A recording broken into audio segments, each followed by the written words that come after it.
mañana de hoy, mis amados hermanos, vamos a continuar nuestra serie, la cual, si recuerdan bien, hermanos, hemos titulado La vida del cristiano. Serie que está basada, enraizada en el Sermón del Monte.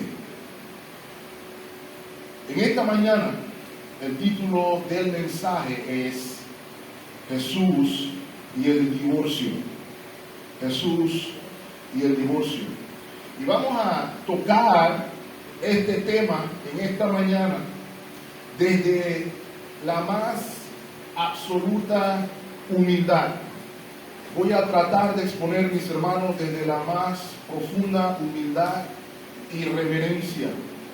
Si hay algo que hemos procurado hacer desde que comenzamos esta serie, es que podamos comprender de que aquí no estamos lidiando con el sermón del monte de una manera legalista, sino que estamos procurando dar un entendimiento amplio del Evangelio y de lo que significa ser en la práctica un ciudadano del reino. Por ende, no me dirijo a ustedes como un legislador, pero me dirijo a ustedes como un mendigo, reconociendo lo que debemos reconocer todo lo que leemos el Sermón del Monte, nuestra necesidad de Dios, nuestra necesidad de Cristo. Y este tema no es la excepción, mis amados hermanos, porque el tema que el Señor aborda en esta antítesis es siempre difícil, siempre doloroso, no solo para los cónyuges involucrados, sino para todos aquellos que están a su alrededor, hijos, hijas, inclusive hermanos y hermanas en Cristo. Y aun cuando este tema se normaliza conforme se sigue degenerando nuestra sociedad, sus efectos siguen siendo devastadores. Y lo vemos en nuestra sociedad. Escucharon del caso que hizo noticia en Estados Unidos, un muchacho, 18 años, se volvió loco y agarró 2 rifles cuando consiguió una plata y fue a una escuela a matar niños. Y la sociedad comienza a decir, el problema es las armas, ¿por qué los niños tienen armas? Y es cierto, yo no estoy de acuerdo en que ningún niño tenga armas, pero el punto, el análisis debe ser más profundo. ¿Qué lleva a un muchacho a hacer algo así? Y a medida que transcurren los días nos damos cuenta de que primero es un hogar dividido. La mamá tenía problemas con la ley, por un lado, el papá ausente. De hecho, el papá dijo que si él hubiera estado ahí, él le dispara también al niño, el niño le dispara a él también, indicando que él entendía su situación, ausente totalmente en el hogar. Ese muchacho creció devastado por la circunstancia de su hogar. Entonces, no importa lo que la sociedad nos diga hoy, no importa qué tan graciosos se hagan los anuncios o qué tan fácil sea hoy divorciarse, sigue siendo siempre devastador. Pero permítame plantear una tesis, mis amados hermanos. Yo considero que parte del problema lo encontramos en la iglesia, porque la iglesia como institución tiende a rehuir, a no tocar los temas que pueden ser incómodos. En algunos casos se ha pasado de hacer una exégesis que da huecos o vicios o vacíos en las escrituras para hacer felices a las personas, al extremo todavía más amplio de simple y sencillamente buscar qué cosa acaricia nuestros oídos, nuestros sentimientos, qué cosas nos hacen sentir bien, desde una cosmovisión estrictamente humanista. Sin embargo, aun cuando los sentimientos son importantes, aun cuando el sentirme bien es importante, aun cuando lo que parece felicidad a corto plazo parece importante, nunca es superior a la palabra de Dios. Nunca mis sentimientos pueden ir sobre la verdad inquebrantable de la palabra de Dios, sin importar cómo a mí me haga sentir. Y es algo que la iglesia debe recordar siempre, porque lo repetimos en los salmos, ¿cierto? La palabra del Señor es dulce como la miel. Pero hermanos, debemos reconocer que muchas veces no nos parece dulce, porque nuestro pecado y nuestra carne a veces amargan lo que debería ser dulce. Pero sin embargo, hermanos, sin embargo se dice así. Sin embargo,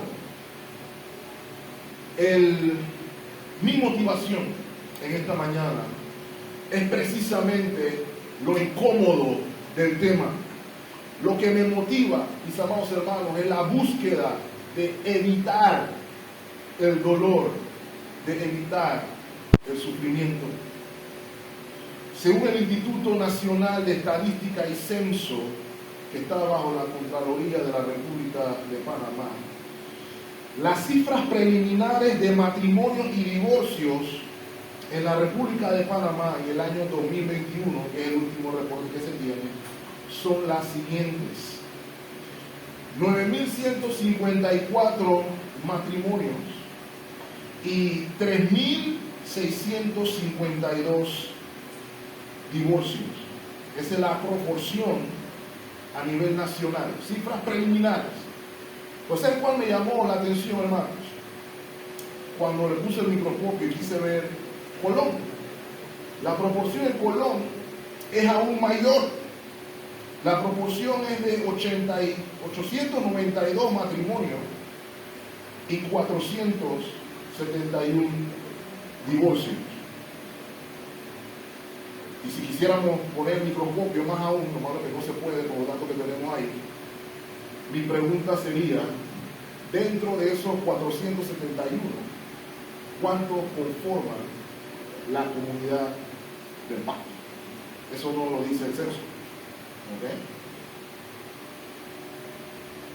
Hago esta notación, mis amados hermanos, porque veremos que lo que el Señor anuncia a los ciudadanos del reino en estos dos versículos es cómo se ve realmente su justicia superior en la práctica.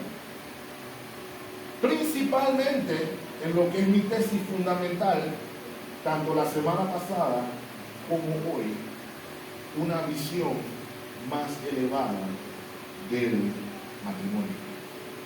Recuerden, hermanos, el mensaje que hemos visto hasta aquí es hacia los discípulos, hacia los creyentes, aquellos que por la fe se consideran ciudadanos del reino. Quiero que entendamos entonces, hermanos, tres cosas en la mañana de hoy. Primero, tal como hicimos la semana pasada, un entendimiento o otro entendimiento defectuoso. Otro entendimiento defectuoso. Vamos a contrastar ese entendimiento defectuoso con un entendimiento superior. Ese es el segundo punto que quisiera que observáramos. Y en tercer lugar, entendiendo el matrimonio para que comprendamos el problema del divorcio. Entender el matrimonio para entonces comprender el problema del divorcio. Sin más preámbulo, hermanos, vamos a comenzar con el otro entendimiento defectuoso. Si ven, hermanos, el versículo 31 dice de la siguiente manera: también fue dicho, cualquiera que repudie a su mujer, dele carta de divorcio. Ahora noten, mis amados hermanos, el versículo inicia con la frase, también fue dicho. También fue dicho. Y esta frase nos conecta con algo que fue dicho anteriormente. Recordándonos, hermanos, que esta conversación sigue dándose, o esta tema que aborda el Señor, sigue dándose dentro del contexto del séptimo mandamiento aún. El Señor sigue hablando acerca del entendimiento correcto del adulterio. El Señor está hablando de que podamos comprender el espíritu de la ley, en contraposición a los fariseos, que tenían un entendimiento superficial, digamos así, lejano a la esencia, a tal punto, hermanos, que a ellos no les interesaba que la lujuria residiera en su corazón, siempre y cuando no fueran íntimos con otra mujer.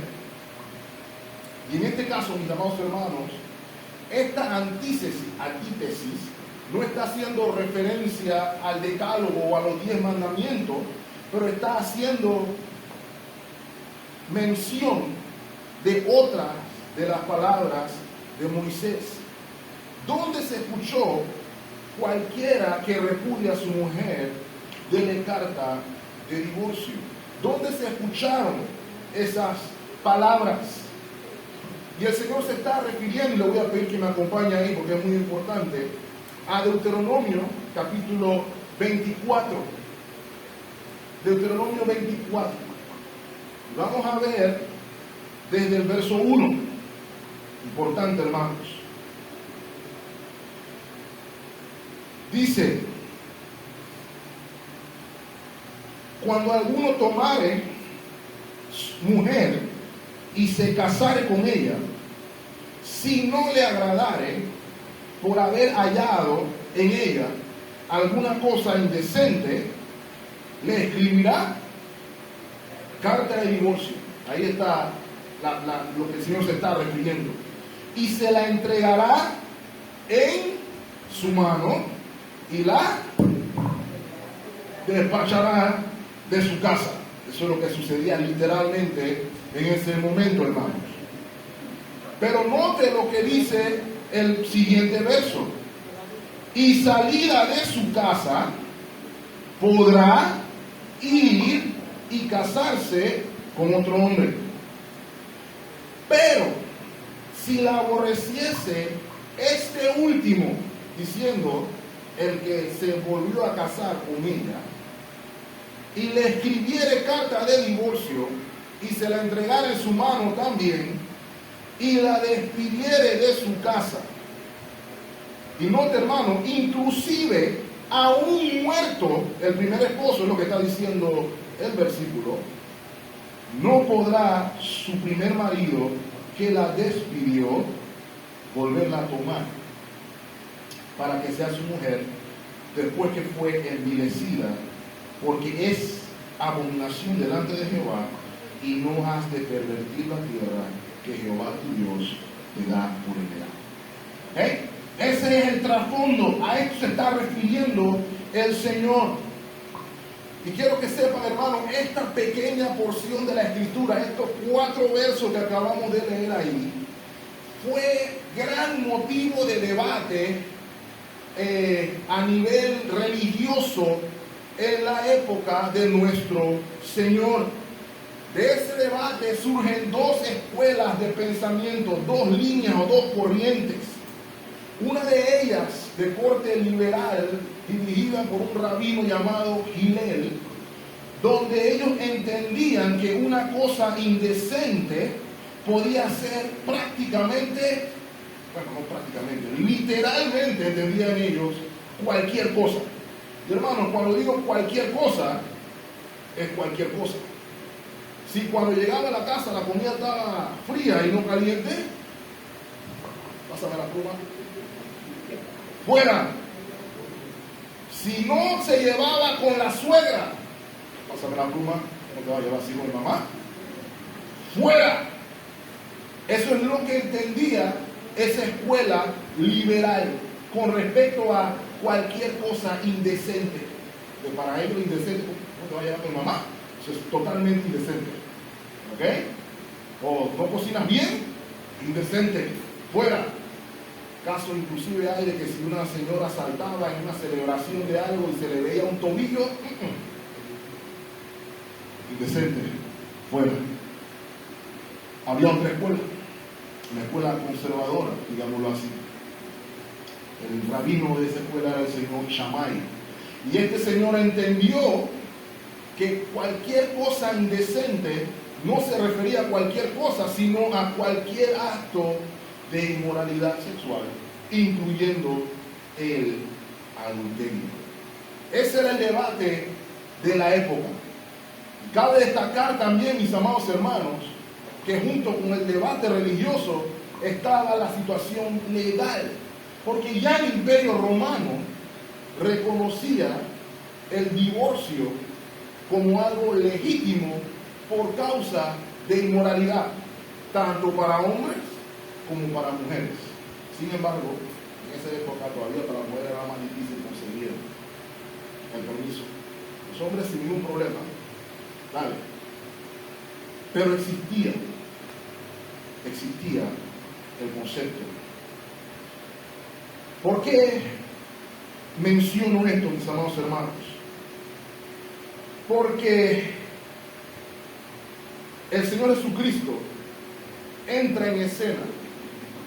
El mensaje del reino entra para revolucionar el entendimiento que se tenía con respecto al matrimonio. El Señor viene a revolucionar el pensamiento de la época. Y quiero recordarle, mis amados hermanos, lo leímos en el capítulo 5, versículo 20, si nuestra justicia no es superior a la de los escribas y los fariseos, y eso incluye a Gilel y Shammai, dice el Señor, no entraremos en el reino. Y lastimosamente, mis amados hermanos, ellos no le dieron el valor necesario al resto de los escritos de Moisés y no percibieron la profundidad de la unión de una sola carne. Ese era el problema de la época y a esto es lo que el Señor se está dirigiendo. Pero antes de que salgamos de Deuteronomio, hermano, quiero que note conmigo el versículo 4. Hay algo interesante que algunas personas pasan por algo.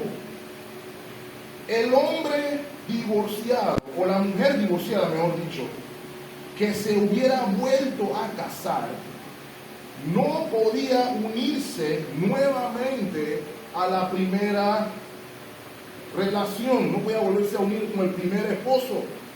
Y note, aún cuando el segundo esposo hubiera muerto.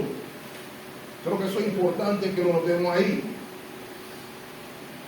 Y el texto describe a la esposa en esa condición de hacer algo así, como envilecida a raíz de tratar de retornar a ese primer matrimonio. ¿Ok? Y el Señor también lo describe como algo abominable, si lo ven ahí, y que pervertiría la tierra del pacto. Note ahí, hermanos, que ese lenguaje que usted ve ahí es similar al lenguaje de Levíticos 18, cuando el Señor está advirtiendo sobre ciertas relaciones de índole sexual no permitidas. Por ejemplo, Levíticos 18:6 dice: ningún varón se llegue a la parienta próxima para descubrir su desnudez, yo Jehová. Ese descubrir su desnudez es un eufemismo que se refiere a intimidad sexual. ¿Por qué el Señor hace ese mandato? Porque ese tipo de prácticas envilecían la tierra. contaminaban no solamente a la persona, sino a la tierra. Mira el versículo 24 de Levítico 18. En ninguna de estas cosas os amancillaréis, pues en todas estas cosas se han corrompido ¿quiénes? Las naciones que yo he hecho de delante de vosotros. Y sigue diciendo el Señor, y la tierra fue contaminada, y yo visité su maldad sobre ella, y la tierra vomitó sus moradores. Eso es lo que le pasó a la gente en Canaán, por ejemplo, Sodoma y Gomorra. ¿Ok? Dice el Señor, guardad pues vosotros mis estatutos, mis ordenanzas, y no hagáis ninguna de estas abominaciones, ni el natural, ni el extranjero que mora entre nosotros. ¿Por qué el hermano Eugene está leyendo todo este revolú? No se me pierdan. La intención que quiero que noten es que el efecto de esa primera unión descrita en Deuteronomio 24 se mantiene vigente, porque hace la primera o la reunión abominable. ¿Y por qué la hace abominable, hermano? Porque desde que te casaste con alguien, estás en una unión cercana, en una relación próxima con alguien. El matrimonio es una unión que forma relaciones familiares, por lo cual no podía regresar. Quiero que noten que aún con la carta de divorcio en la mano y aún con el segundo esposo muerto, ese vínculo no está roto, hermanos. De modo que ya que usted considere ese matrimonio adúltero, porque hay algunos teólogos que lo consideran adúltero, o incestuoso, que es mi postura, la unión de una sola carne no ha sido rota. ¿Okay? Si usted se da cuenta ahí, Deuteronomio 24, no está regulando el divorcio. Levítico 24 no está dando, Deuteronomio 24 no está dando causales de divorcio. Está regulando el recasamiento, hermanos. Y esto es importante porque nos ayuda a ver lo que no significa Mateo 5:32, y por ende, debo añadir ahí, Mateo 19:9, el otro pasaje que utilizamos. De hecho, hermanos, considero que Mateo 19 debe ser leído y entendido a la luz de lo que estamos leyendo en Mateo 5:32. Y permítame decirle, hermanos, y pon atención, ¿qué no significa Mateo 5:32? Mateo 5:32 no busca responder cuándo es lícito volverse a casar. Tampoco busca resolver cuándo debo divorciarme. Recuerden, hermano, Mateo 5:32 tiene el propósito de explicar verdaderamente cuál es el sentido del adulterio. Piénselo conmigo un momento, hermanos. Lo vimos la semana pasada. Había una actividad que los fariseos no consideraban adulterio, pero que el Señor sí. La lujuria por los fariseos no era considerada adulterio, pero eso le está diciendo: todo aquel que mira a una mujer para codiciarla ya ha cometido adulterio. Y permítame decirle, hermano, que ese es el mismo espíritu. Hay otra actividad aquí que los fariseos decían que no era adulterio, y el Señor le está diciendo: todo aquel que repudia a su mujer y se casa con otra comete adulterio. Eso es lo que está diciendo aquí. Hermanos, el problema que tenían los fariseos en la época es que estaban separando, digámoslo así, estaban separando, o casando, mejor dicho, la palabra correcta, el divorcio y el recasamiento, desde el punto de vista de que el divorcio separa o rompe el vínculo matrimonial. El Señor está contradiciendo eso, si me lo permiten decir, hermanos.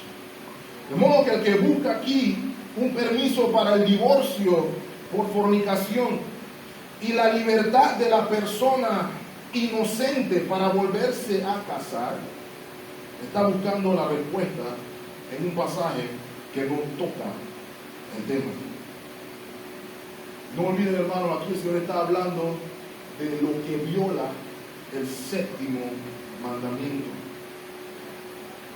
Lo que viola el espíritu del séptimo mandamiento, mejor dicho. ¿Quiénes adulteran y causan el adulterio del cónyuge? Permítanme decirles nuevamente, hermano, el Señor tenía un concepto más elevado del matrimonio. Los fariseos, mejor dicho, lo entendieron diferente. Jesús dice cómo es. Y usted podrá preguntar, bueno, pero ¿por qué el Señor estaría hablando de algo que los fariseos no entenderían por su contexto? Bueno, porque el Señor vino a anunciar el mensaje del reino. ¿Quiere que le dé un ejemplo? Otra de las cosas que los discípulos habían escuchado es que perdonará a tu hermano 7 veces. Eso era lo que era el convenio. Pero el Señor le dice a Pedro, cuando Pedro le pregunta cuántas veces tengo que perdonar a mi hermano, el Señor no le dice 7. ¿Cierto? El Señor no dice, bueno, tú sabes lo que la ley normalmente acostumbra a decir 7 veces, ¿no? El Señor dice 70 veces 7. ¿Okay? De modo que el Señor está trayendo el verdadero entendimiento, la perspectiva divina sobre el tema. Los fariseos lo estaban viendo por otro lado. De la misma manera que muchas veces nosotros rechazamos la versión divina para buscar la que me convenga a mí. En este tema del matrimonio y el casamiento la hay. Porque he visto, la gente dice, bueno, en esta iglesia sí se puede, en esta iglesia no se puede, en esta iglesia sí, en esta no, y la gente comienza a hacer su... ¿Ok?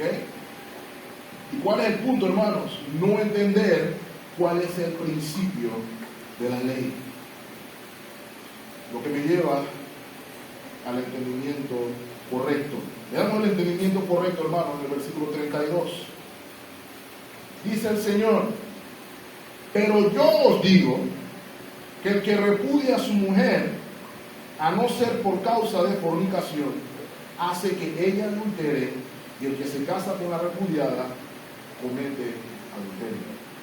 ¿Cuál es la clave aquí, hermanos? Pero yo os digo, esta declaración confirma que había un entendimiento defectuoso de lo que Moisés había dicho.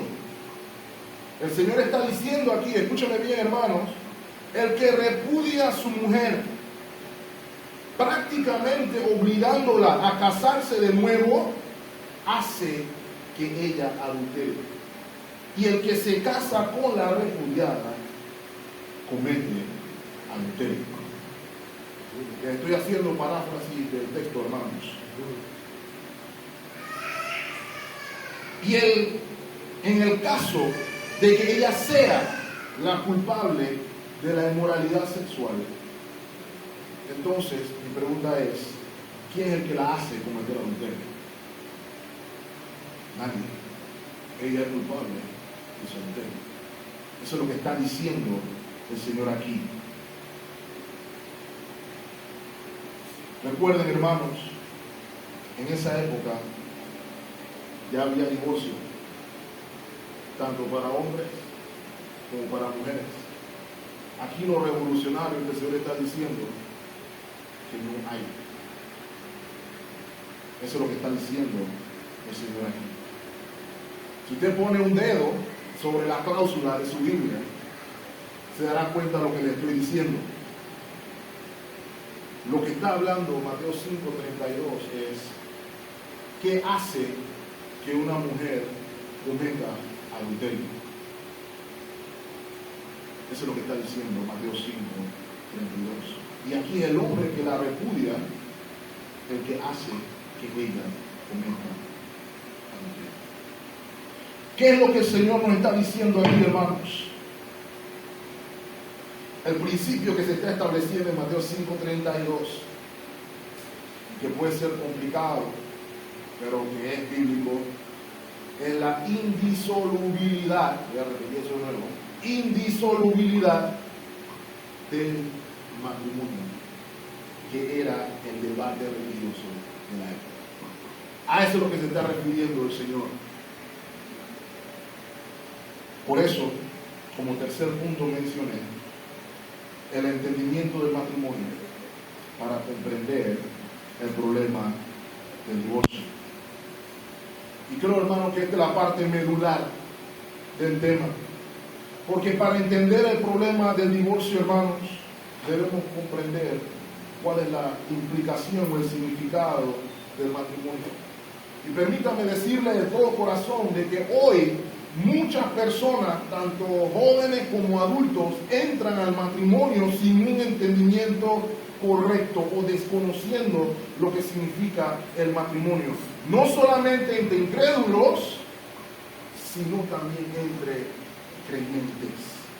Y permítame decirle, hermano, lo digo con toda humildad, un bajo entendimiento del matrimonio termina siempre en un alto concepto del divorcio. Queremos un bajo concepto del divorcio, entonces tenemos que subir nuestro concepto con respecto al matrimonio. Y creo que lo podemos probar. El otro pasaje del conflicto se encuentra en Mateo 19. Le voy a pedir que me acompañe ahí.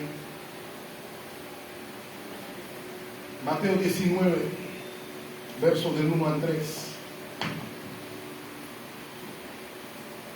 Aconteció que cuando Jesús terminó estas palabras, se alejó de Galilea y fue a las regiones de Judea, al otro lado del Jordán. Y le siguieron grandes multitudes y los sanó allí. Hasta ahí, gloria a Dios. Pero note lo que dice el versículo 3, aquí donde se pone la trama interesante, ¿verdad? Entonces vinieron a él los fariseos para aprender. ¿Fueron con la actitud de Nicodemo en la noche? No. Y hermano, quiero decirles que muchas personas vemos estos pasajes donde el Señor enseña sobre diferentes temas, no con la intención de aprender, sino con la intención de debatir y buscar huecos en lo que el Señor reveló en su palabra. Eso era el debate aquí. Ellos fueron a tentarle, fueron a pedirle que cogieran un bando. Tú te llamas rabino, ¿con qué lado estás? ¿Con la derecha o con la izquierda? Eso es literalmente lo que está sucediendo ahí. Eso es lo que implica la pregunta. ¿Es lícito al hombre repudiar a su mujer por cualquier causa? Ahora se va a tener que mojar, pensaban los fariseos. Porque si dice que sí, está junto a los liberales. Ya sabía yo que este señor era liberal. Y si dice que no por cualquier causa, está con los conservadores. Pero permítanme decirles, hermanos, el creyente no está ni con la derecha ni con la izquierda.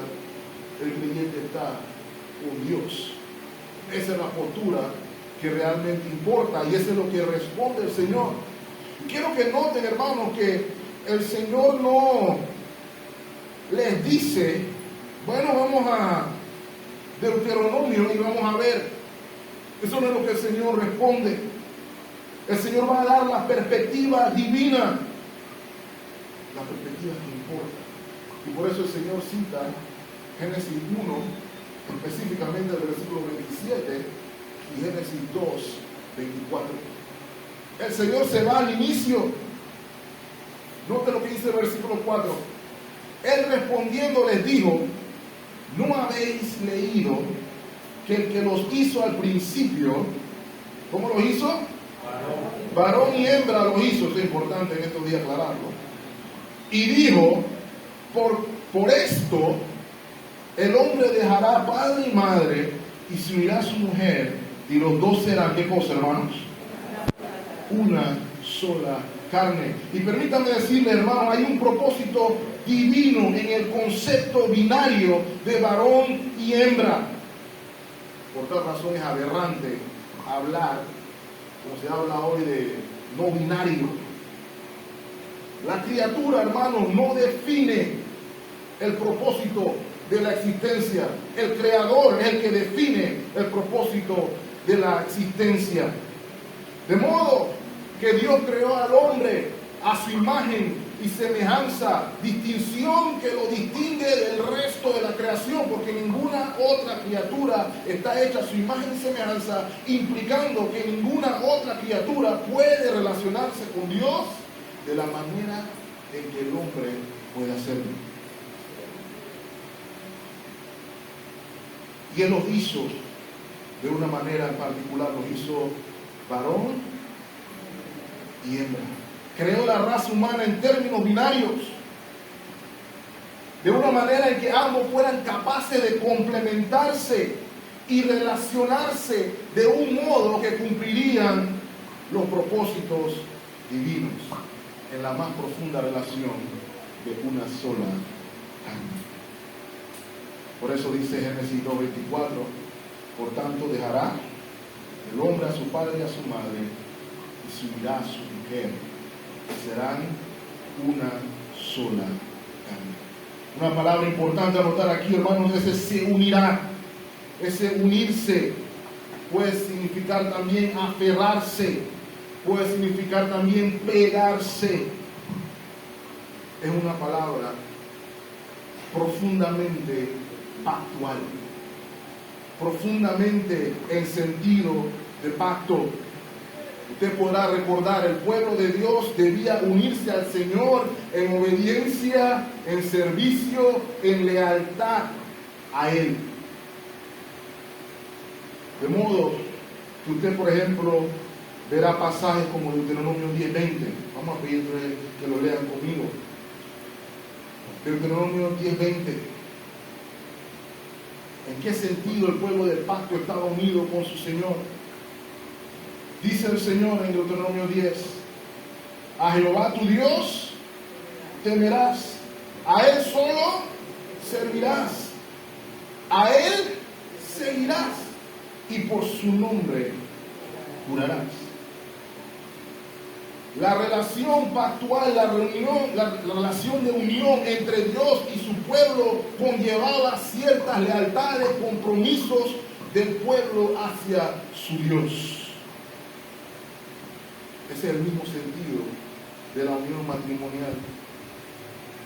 Habla de una relación de un corte superior. Quiero que sepan, hermanos, la relación de una sola carne sin duda alguna incluye el concepto de la relación sexual, pero implica mucho más aún.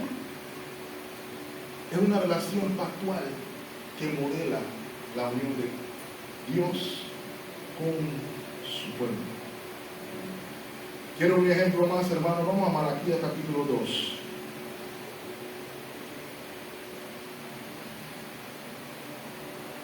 Malaquías capítulo 2, versículo 13. Dice el Señor, y esta otra vez haréis cubrir el altar de Jehová de lágrimas, de llanto y de clamor. Así que no miraré más a la ofrenda para aceptarla con gusto de vuestra mano. Mas diréis, ¿por qué? ¿Por qué el Señor iba a hacer esto? Y el Señor responde, porque Jehová ha atestiguado, ¿entre quién? Entre ti y la mujer de tu juventud, contra la cual has sido desleal, siendo ella tu compañera y la mujer de tu pacto. Esa palabra es importante, dicen los hermanos. Algunos consideran que la relación padre-hijo es la más importante y la más prioritaria. Es importante, es prioritaria, pero no es la más importante y no es la más prioritaria. Porque la mayor relación, la más íntima que existe, es la unión de una sola carne. Y eso solo se puede lograr en el cónyuge del sexo opuesto. El Señor responde en el versículo 6, así que no son ya más dos, sino una sola carne. Y añade el Señor, por tanto, lo que Dios juntó, no lo separe el hombre. ¿Lo ven ahí, mis amados hermanos? Ahora, si yo les preguntara, hermanos, si esa conversación termina allí, en esa declaración del Señor en el versículo 6, y yo le pregunto a usted, ¿cuál es la respuesta del Señor a la pregunta de si es lícito repudiar a su mujer por cualquier causa? ¿Cuál es la respuesta del Señor? Y creo, hermanos, que la respuesta es obvia. Como ya lo mencioné, ni con la derecha ni con la izquierda. La respuesta del Señor es, ya no son más dos, sino que es una sola carne. Y eso que Dios unió, que no lo separe. No. Y hermano, esa es la respuesta correcta. ¿Saben por qué sé que es la respuesta correcta? Aunque a mí no me guste, aunque a algunos no les guste, fue porque eso mismo fue lo que entendieron los fariseos. Y así como los fariseos, muchos de nosotros hoy comenzamos a decir, eso no puede ser así. Entonces, el versículo 7 de nuestro texto dice, pero si eso que tú dices es cierto, ¿por qué mandó Moisés a dar carta de divorcio y a repudiarla? ¿Ok? Y aquí vemos, hermanos, la respuesta divina a Deuteronomio 24. ¿Por qué el Señor permitió el divorcio para el pueblo de Israel? La respuesta es sencilla. Versículo 8.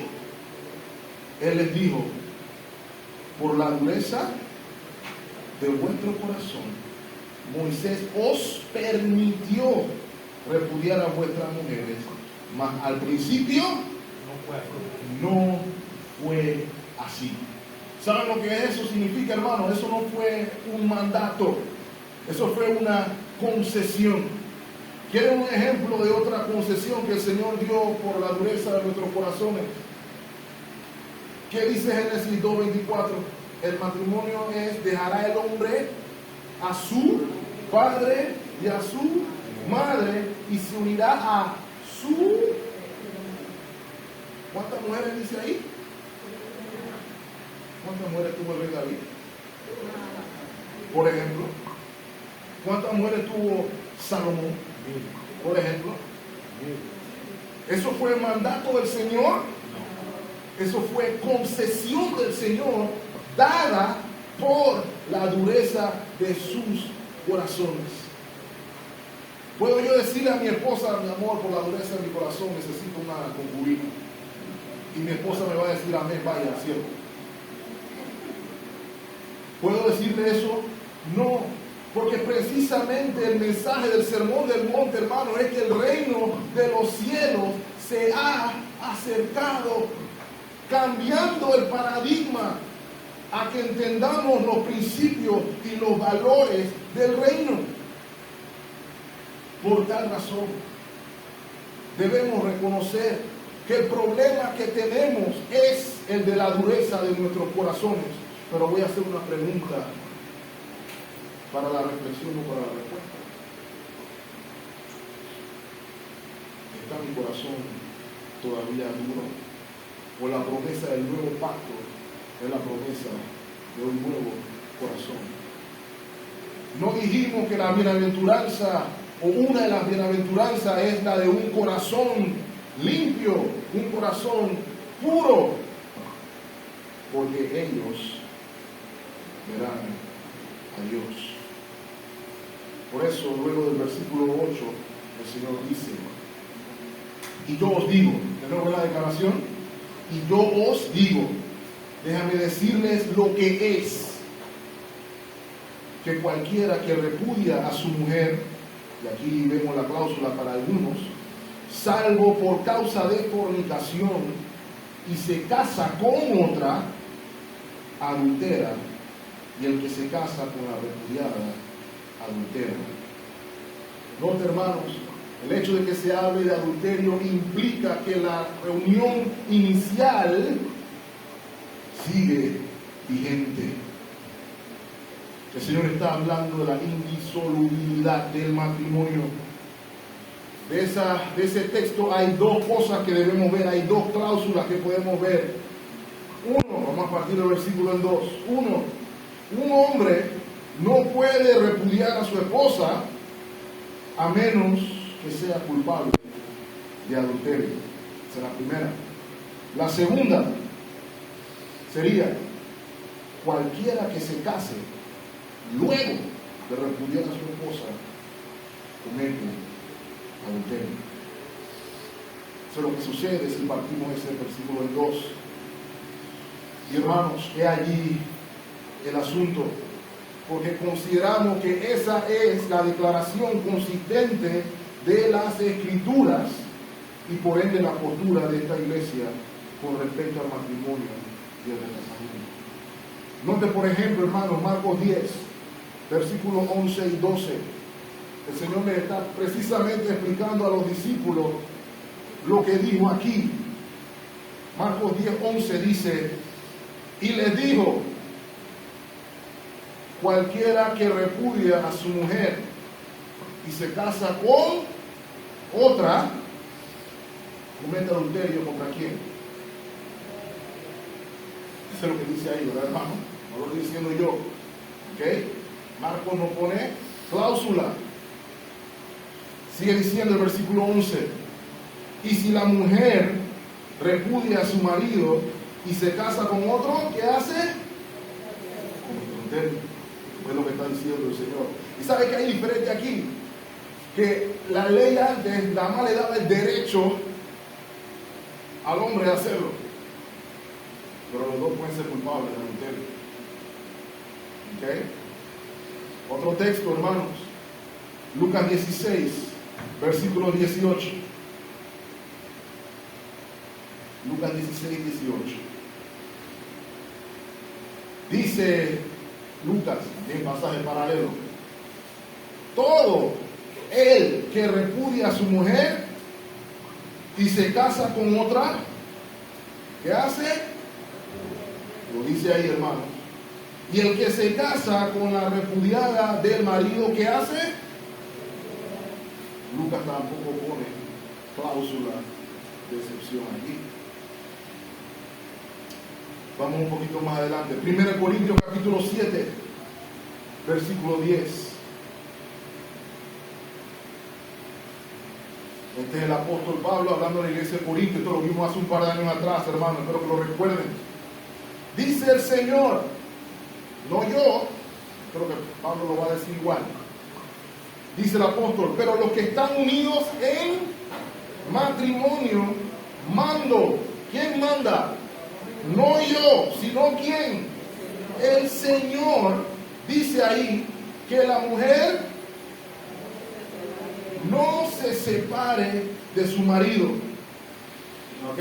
Y note lo que dice después. Y si se separa, ¿vieron cómo dividimos Mateo 19, 9?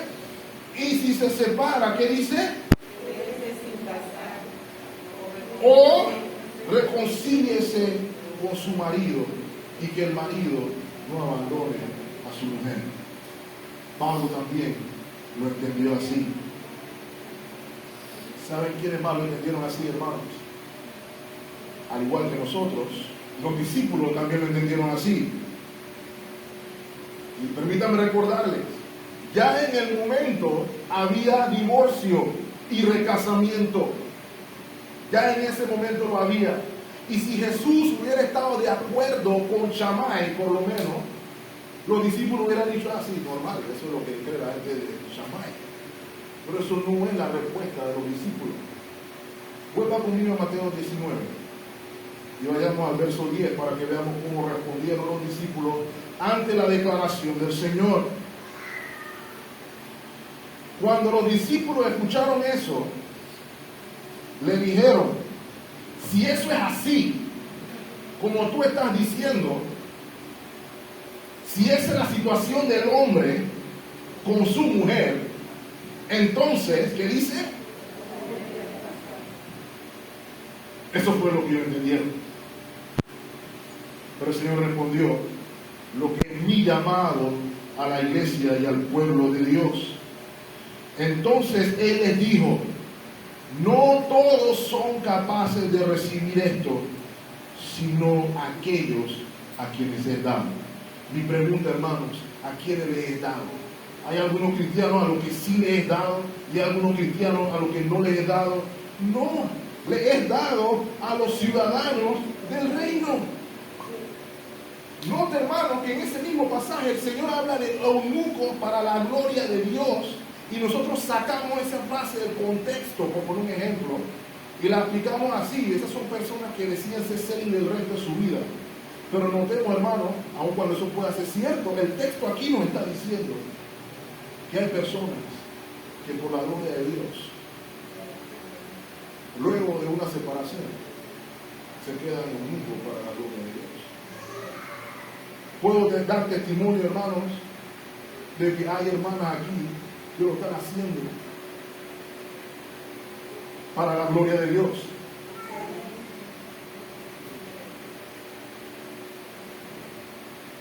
¿Dónde están encontrando satisfacción? ¿En quién? En Cristo. Ese es el principio. Que nuestra vida, nuestra vocación es para la gloria de Dios. Ahora, hermanos, ¿cuál es mi punto? Y voy a cerrar con esto. Quiero aplicarlo de la siguiente manera. Como dije al inicio, esto que estoy mencionando aquí no tiene el propósito de llamarnos al legalismo los unos a los otros.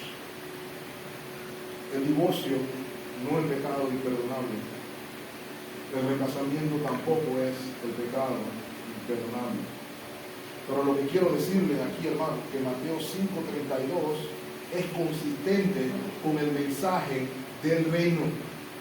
Este es un mensaje evangélico. Nos habla de la gloria del evangelio. Note, hermanos, acompáñenme a 1 Corintios capítulo 6. 1 Corintios 6, este pasaje lo conocemos todos. ¿No sabéis que los injustos no heredarán el reino de Dios?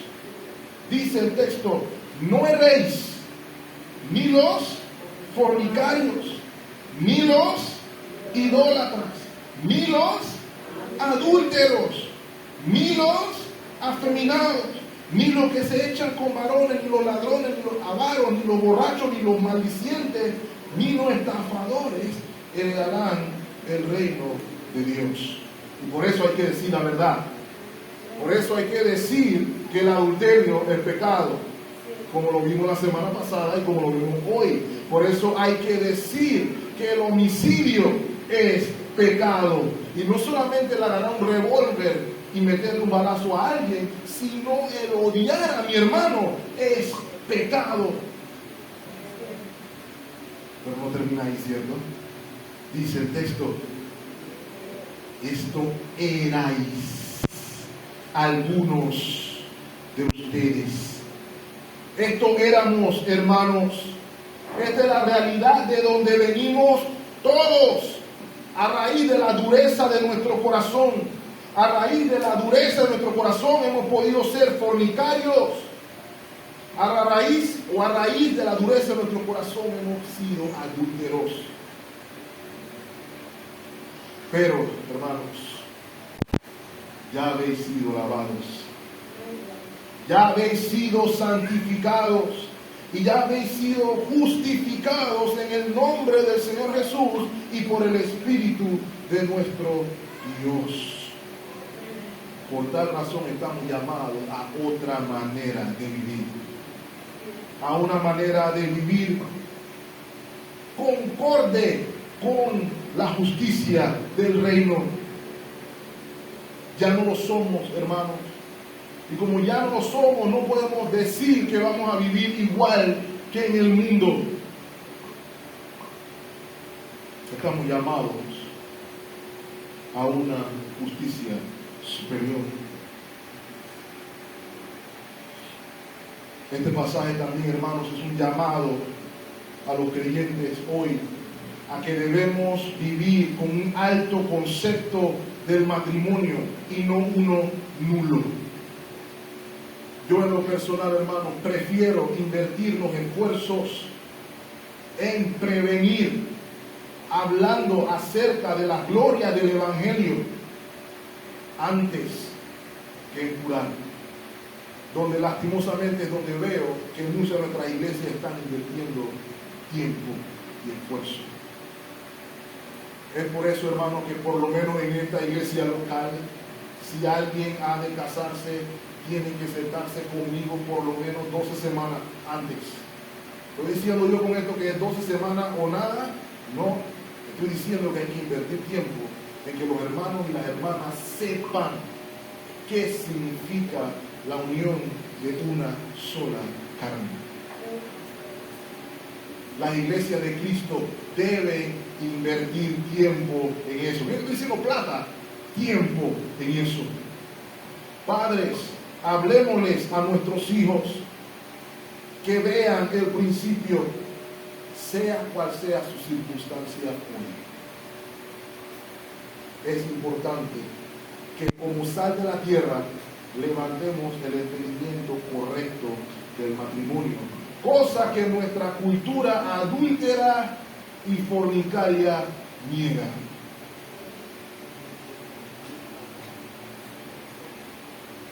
Tercero y último, hermanos. Antes del tercer y último, quiero recordarle algo, no se me puede olvidar ese punto. Hay una razón por la cual tenemos que tener un concepto alto de matrimonio. No puedo cerrar sin decir eso. No es por cualquier cosa, hay una razón. Especialmente para los que somos creyentes. El pacto matrimonial refleja algo mayor. Refleja la unión de Cristo con su iglesia. Le digo a la pareja con la que me he reunido y le recuerdo a los esposos y esposas que están aquí hoy. Cuando usted sale de aquí y usted está agarrado de la mano con su esposo en la calle, o cuando usted abraza a su esposo o esposa en frente de sus hijos, usted está mostrándole a sus hijos y al mundo cómo Cristo ama a su iglesia y cómo la iglesia ama a su Señor. Ese es un motivo más que suficiente, hermanos, para dar un alto concepto del matrimonio. Por eso dice el apóstol: maridos, amen a sus mujeres. ¿Cómo, Pablo? Como Cristo amó a la iglesia. ¿Cómo Cristo amó a la iglesia, Pablo? Bueno, entregando su vida por ella. Y por eso usted puede decirle a su hijo que si tú no estás dispuesto a dar la vida por esa muchacha, déjala tranquila. Eso es darle un alto concepto al matrimonio. Y si tu hija dice que le gusta a ese muchacho, bueno, tú estás dispuesta a amar a ese muchacho y seguirlo hasta donde te lleve por amor a Cristo, no, entonces no inventes. Démosle el valor al matrimonio que es, porque habla de Cristo, hermanos. Porque entonces tenemos matrimonio dando luego malo testimonio de lo que es Cristo y la iglesia. Ese es el llamado superior que tenemos hoy. En segunda instancia, bueno, tercera, hay algo que quiero recordarle, hermano. Malaquías capítulo 2, versículo 16.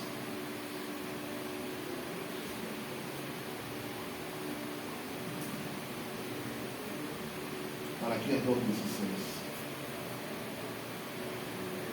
16. Dice el Señor: porque Jehová Dios de Israel ha dicho que Él, ¿ven la palabra que dice ahí?